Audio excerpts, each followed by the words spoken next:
الله وعلى آله وصحبه ومن والاه أما بعد. أيها الإخوة والأخوات، السلام عليكم ورحمة الله وبركاته. إلهي إسكالي مهد ضمانتد سيغيانا ويديسانينا تبارك وتعالى إنو توفيق دينا وفتشيه. waxaan jeclahay inaan halkan ka cadeeyo mas'alo ku saabsan cudurkan halista ah ee hadda dadka baabi'inaya adduunka oo dhan khalkhal geliyay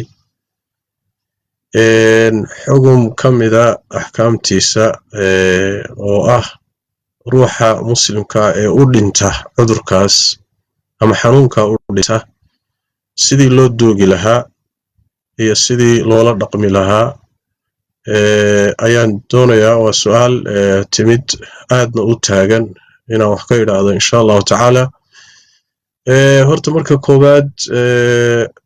meydka in la gubo waa xaaraan. arrintaa inta laga dagaalami kara in laga dagaalamana waa laga maarmaan. ruuxa muslimka ah sida xadiidka culimada qaarkood ay sugayaan qaarna ay leeyihiin waa mawquuf ku soo arooray.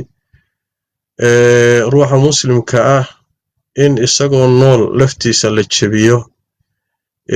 iyo isagoo dhintay in la jabiyo waa isku mid buu nabigu sallallahu alayhi wasallam.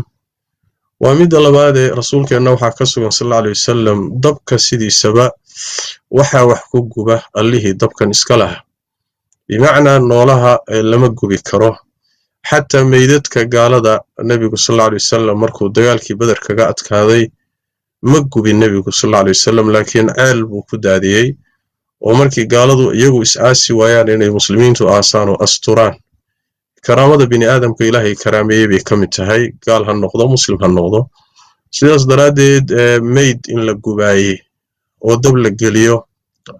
sax ma aha. arrintaas waa in aad looga taxadaro, muslimiintuna ay dowladaha kala hadlaan inaysan amwaadda muslimiinta la gubin. talabaad waxa weeye qodobka labaad ruuxa muslimka ah markuu dhinto axkaamta waajibaysa waxaa ka mid ah oo dadka laga rabo inay u sameeyaan in la dhaqo. haddii ay suurtagal tahay meydka muslimka in la dhaqo waa waajib kifaa'i ah. dadka marka meesha la jooga uu ku dhintay ayaa waajib ku tahay inay dhaqaan. hadday dhaqmadii suuroobi weydo sida hadda maalan dadka cudurkan u dhimanayo kale, dhaqmadii hadday suuroobi weydo ama jirkii ruuxa gogo'ay ama ma ahe cudur laga baqayo inuu gudbo ayuu u dhintay oo dhib ka weyn baaba laga yaabayaa inuu ka dhasho, si kaleeto oo looga xeeladeysan karana ma jirto lagu dhaqi karo. haddii dhaqmadii ay suuroobi weydo ama dowladihii iyo nidaamyadii markaa gacanta hawsha ku hayay baaba diiday in la dhaqo, markaa dhaqmadii hadday suuroobi weyday xugum sharciya bay noqonaysaa oo meesha ka baxay. sababta waxa weeye in badanoo axkaamta shareecada ka mid iyo waajibaadka iyo faraa'idda diinta ka midii waxay u dhacaan oy meesha uga baxaan markii uu ka dhalanayo samayntooda darar iyo dhib ka weyn markuu ka dhalanayo. haddii dhaqitaankii si toosa in loo dhaqayo ay ka dhalanayso dadkii dhaqaya inuu xanuunku u gudbayo, marka intii naf nool uu galaafan lahaa xukunkii dhaqitaanku marka meesha waa ka baxaya, wuu dhacayaa sida axkaam badanoo shareecada ka midaba ay meesha uga baxday oy u dhacday. haddii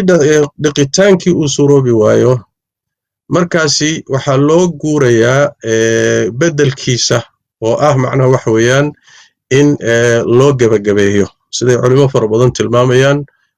kutubta fiqigana ay culimadu ku sheegeen. marka waxaa samaynaya waa loo gebagabaynaya, waa loo boodaynaya kolba sidaad u taqaanaan. gebagabadii hadday iyadiina suroobi weydo sida hadda ay u badan tahay, maxaa yeelay qabayska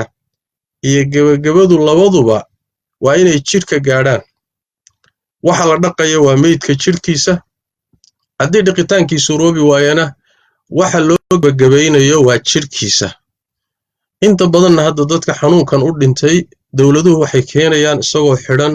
oo plastic lagu xidhay, laga yaabo inuu sanduuq ku jiro, isagoon jidhkiisiba la gaari karaynin oon la ogolaynba in jidhkiisa la faydo ama la gaadho ayaa la keenaya. markaasoo kale haddii jirkiisiiba aan la faydi karaynin oo la taaban karaynin markaa qabaysna in loo qabeeyana suurtagal maaha oo la dhaqo in loo gabagabeeyo beddelkii yani dhaqidda in loo gabagabeeyana suurtagal maaha labadaasi hadday meesha ka baxaan maxaa soo hadhaya marka waxaa soo hadhaya markaa in sidiisa lagu aaso in balaastigga ku dadan korka laga dhaqaayo macno ma samaynayso in isagoo balaastigga ku jiro oo aan jirkiisii la gaari karin carro loo marmariyana macno ma samaynayso leanno dhaqitaanka iyo carraduba waa inay jirka gaadho haddayna jirkii gaari karaynin oo blastiggaasi uu ruuxii ku jiro meydkii ku jiro markaasi labadiiba meesha way ka baxayaan dhaqitaanna ma jiro gabagabana ma jirto markaas waxay noqonaysaa marka laba xugum oo sharci ah oo suuroobi waayey oo markaa meesha ka baxay oo dhacay ayay noqonayaan taa waa midaas weeye haddii sidaasi marka aan uga gudubno dhaqitaankii ama gabagabadii hadday miduun suurowdo la heli karana waa la samayn haddayna suuroobi kalena labaduba meesha ka baxayaan waxaa imaanaysa markaa kadib kafanta blastiggan lagu soo duuduubay ee uu ku jiro waa lagu gaabsan karaa leanna kafantu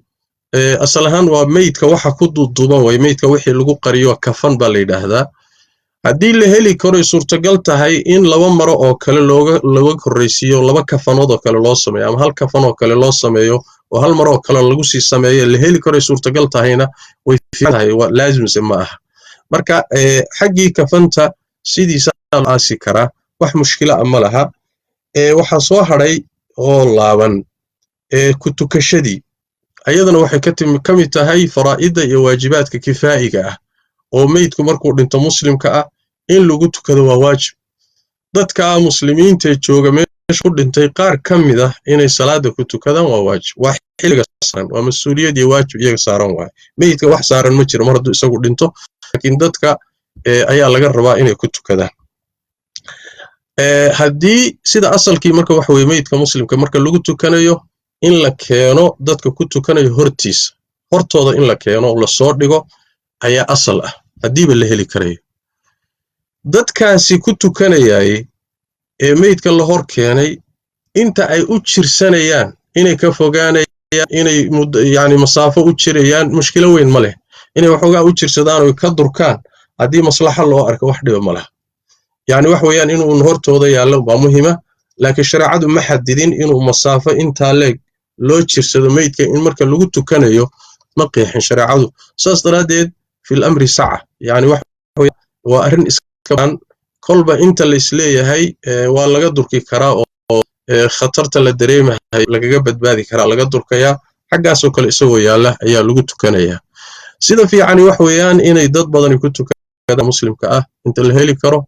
laakiin haddii la waayo 3 ruux 5 ruux 10 ruux kolba intii la heli karo intii suurtagal ah ayaa ku tukanaysa asalku marka wax weeye in meydka la keeno lagu tukanayo dadka hortooda la keeno hadday suuroobi weydo laga yaabo dawladaha qaarkood inay diidaan oo yidhaahdaan muxuu ahay maya laguma tukanayo hadday taasi dhacdo markaasi wax sameeya oo suurtalaba optionka labaad khiyaarka labaadi wax weeye asaga oo ku jira qabriga markii la aaso kadib ayaa inta qabriga la dul tago ayaa qabriga kiisa salaatu janaaza tukanay nabigeena ka sugantay sallallahu alayhi wasallam gabadhii masaajidka nadiifin jirtay ee xaari jirtay markay dhimatay saxaabadu iyagoo u sheegin ay aaseen gabadhii nabigu tabay sallallahu alayhi wasallam war gabadhii masaajidka yani nadiifin jirtay aaway bayraad rasuulka ilaahay way dhimato waan aasnay maxaad iigu sheegi weyday buu nabiga sallallahu alayhi wasallam kadibna wuu tagay rasuulku sallallahu alayhi wasallam qabrigeedii buu tagay korkiisu ku tukaday nabigu marka ruuxa muslimkee dhintay qabrigiisa inta la tago waa lagu dul salaadii janaazada ayadana taasaa la samaynaya waa haddii ay suroobi weyday dadkii ku tukanayay oo wali qabriga la geynin inay ku tukadaan hadday suroobi weyday qabriga marka la geliyo kadib baa lagu tukan karaa salaadii janaazada hadday suroobi weydo in xataa qabrigii la tago oo dawladaha qaarkood iyo nidaamyada qaarkood ayba diidaan in la tago marka waxaa loo tukanayaa ama lagu tukanayaa salaada la yidhaahdo salaatu janaazati alghaayb ruux kaaba maqanba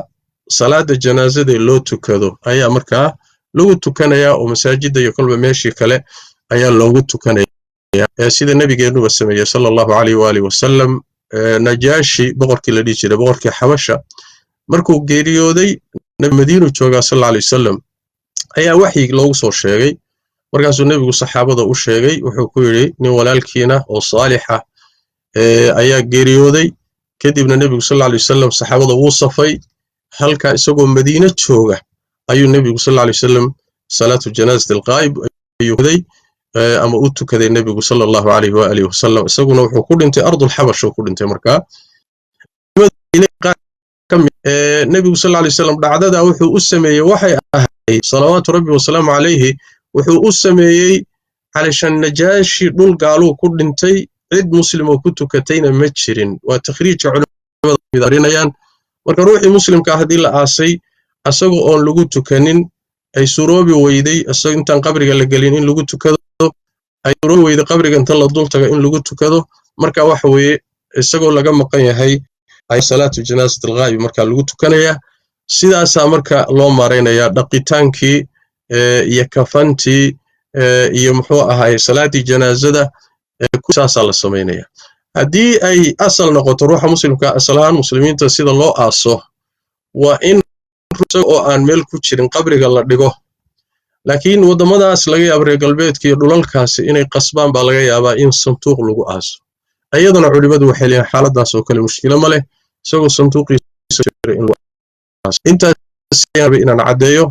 مسائل كليتنا إن شاء الله تعالى وبابك الله حريدا كلبا سيدي ظروف تسامح هذا إن شاء الله تعالى بدونا